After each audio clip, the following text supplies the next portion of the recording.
CRYPTOPSY premieres new album An Insatiable Violence, Death Metal 2025 Heavy Music Review. After more than 3 decades of redefining the death metal landscape, the legendary Montreal band CRYPTOPSY is back with a bang. Their highly anticipated 9th studio album, An Insatiable Violence, is set to drop on June 20, 2025, under the banner of Season of Mist, and fans couldn't be more excited. Known for their groundbreaking works like the iconic Blasphemy Made Flesh from 1994 and the monumental None So Vile released in 1996, CRYPTOPSY is ready to take their sound to new heights with this latest offering. Emerging from the challenges of the pandemic, the band has committed to a rigorous schedule, aiming to release a new album every 2 years. This journey began with the critically acclaimed As Gamara Burns in 2023, and now, just 21 months later, they're back with An Insatiable Violence. Vocalist Matt McGatchy shares, "We had to write most of An Insatiable Violence while on the Death to All tour, which was a first for us. Flo Mounier, drums, and Chris Donaldson, guitar, really stepped up to the plate. It was quite the challenge." Drummer Flo Mounier adds, "Since COVID, our focus has sharpened. We're getting things done faster and pushing each other to excel." This album promises to deliver some of the fastest and most intense passages CRYPTOPSY has ever recorded. Fans will be thrilled to hear Mounier unleash his rare gravity blasts, while the band's signature chaotic sound is balanced with well-timed moments that allow listeners to catch their breath.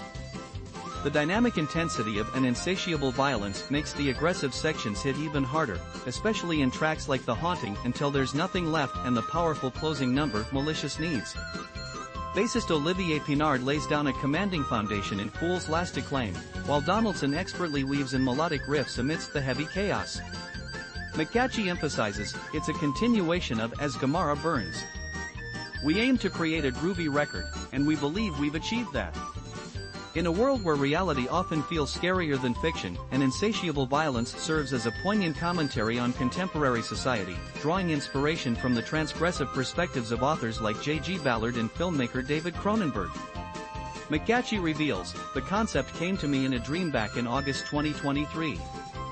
I woke up, grabbed my phone, and jotted down the album title. It tells the story of someone who wakes up every day to fix a machine, pouring their sweat into it, only to be tortured by it at night, yet they love it. Each day, they strive to make it more efficient, trapped in a relentless cycle."